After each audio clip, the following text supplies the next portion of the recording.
So type 1 we have the primary rainbow and type 2 we have the secondary rainbow. तो basic देखिए जानकारी आपको पूरा है रेनबो के बारे में।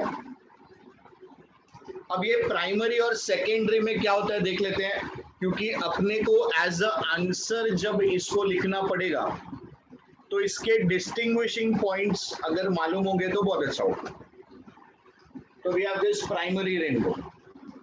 प्राइमरी रेनबो और सेकेंडरी रेनबो में जो सबसे इंपॉर्टेंट डिफरेंस है, प्लीज ध्यान दीजिएगा, ये समझो आपका सेंटर हो गया। So the light, that is the sunlight, it is entering in the upper half of the droplet. तो ड्रॉपलेट के अपर हाफ में जब आपका सनलाइट एंटर होगा,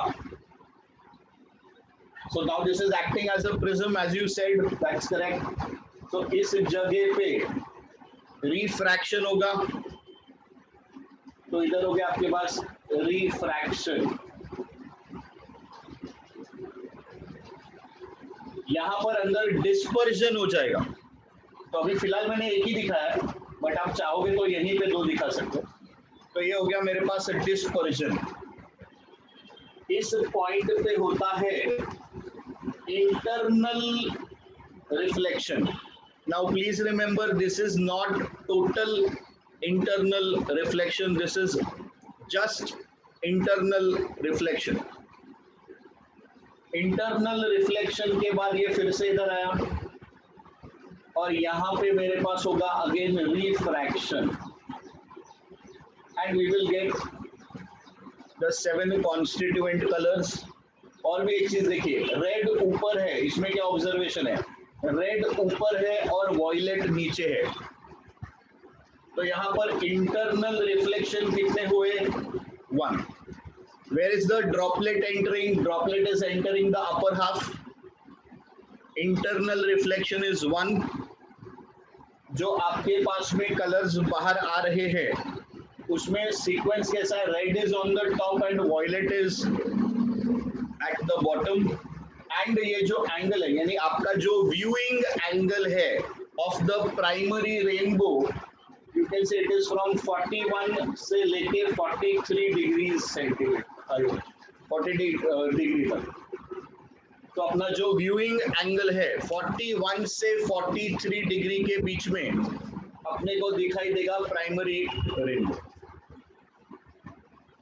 अब देखिए जो सेकेंडरी रेनबो बनता है उसमें क्या फर्क है, the light is entering the lower half, यानी आपने अगर सेंटर लिया तो सेंटर के नीचे लाइट एंटर हो रहा है,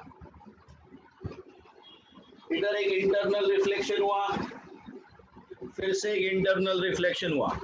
तो बेसिकली सेकेंडरी रेनबो में आपका इंटरनल रिफ्लेक्शन कितना, there are 2 internal reflections.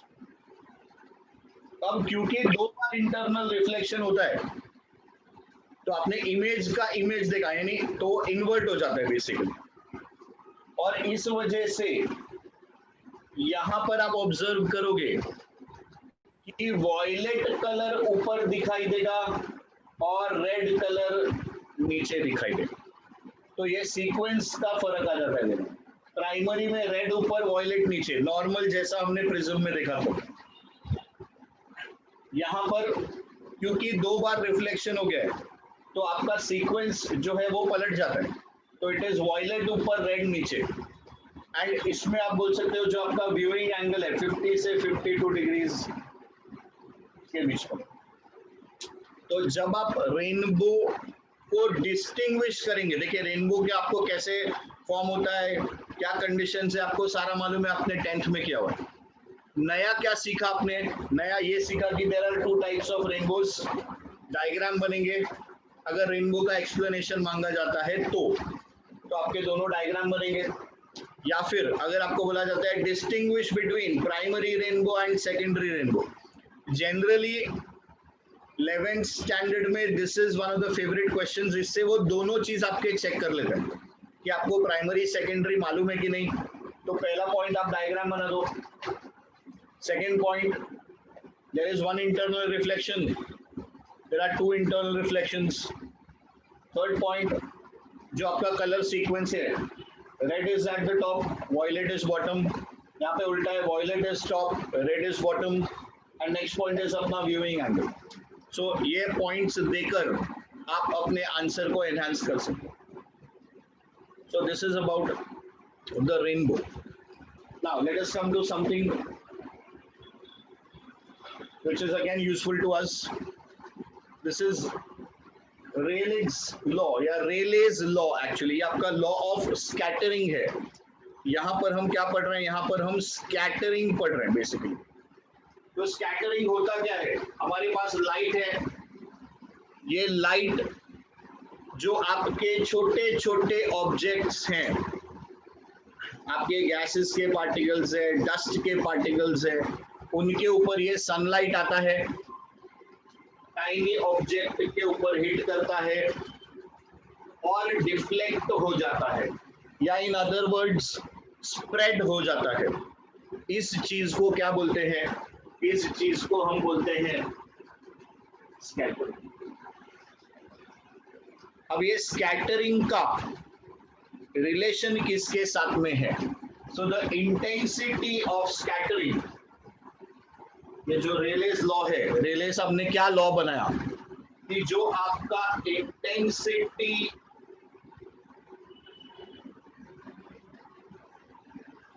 Of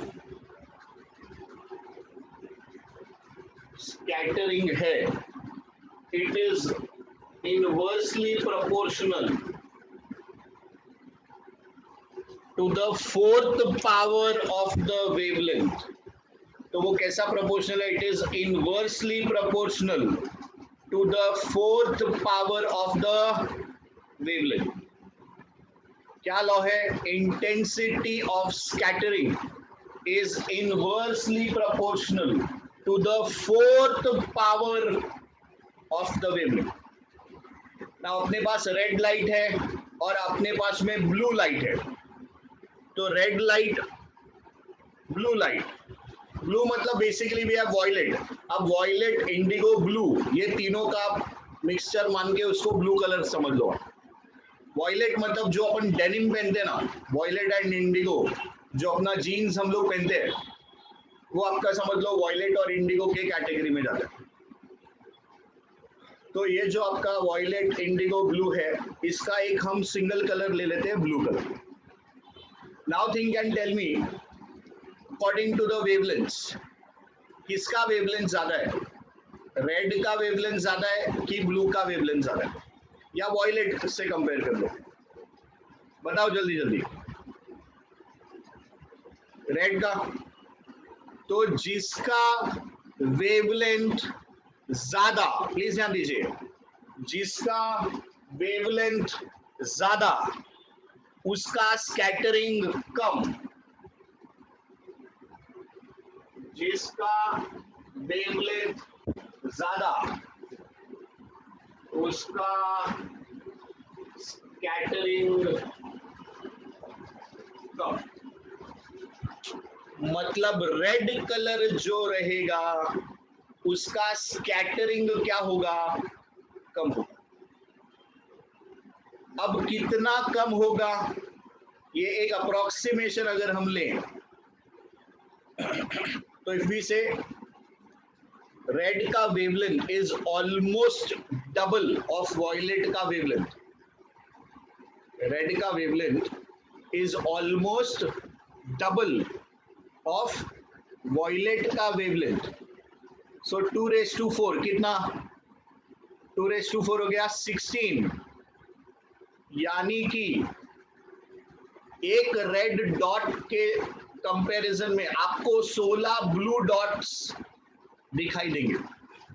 for every one red particle you will see 16 blue particles. तो कौन सा कलर ज्यादा स्कैटर हुआ है या कौन सा कलर अपने को ज्यादा प्रोमिनेंटली दिखाई देगा? It has to be the blue colour. बात समझ में आई? So this will explain the blue colour of the sky. अब सनराइज और सनसेट वाला भी एक रिवीजन कर लेते हैं. सेम लॉजिक इसका सेम ही इधर अप्लाई होगा कि सनराइज है या सनसेट है, कौन सा कलर सबसे ज्यादा स्कैटर हो चुका है. ब्लू कलर सबसे ज्यादा स्कैटर हो चुका है, वो फैल चुका है, वो दूर जा चुका है. कौन सा कलर सबसे कम स्कैटर हुआ है? तो सबसे कम स्कैटर होने वाला है रेड कलर, और रेड के बाद आता है ऑरेंज कलर. तो रेड और ऑरेंज, VIBGYOR, तो that O is orange and then you have red. तो इसीलिए ये जो दो कलर्स हैं, क्योंकि ये सबसे कम स्कैटर हुए हैं, यानी कि सन के आसपास आप देखोगे तो आपको यही दो कलर्स सबसे ज्यादा दिखाई देंगे. And this will explain the reddish और ऑरेंजिश स्काई ड्यूरिंग सनराइज और सनसेट. सो स्टूडेंट्स, ये अपना थियोरेटिकल पार्ट था. ये जो पार्ट था दिस वाज थ्योरी पार्ट. इसमें से भी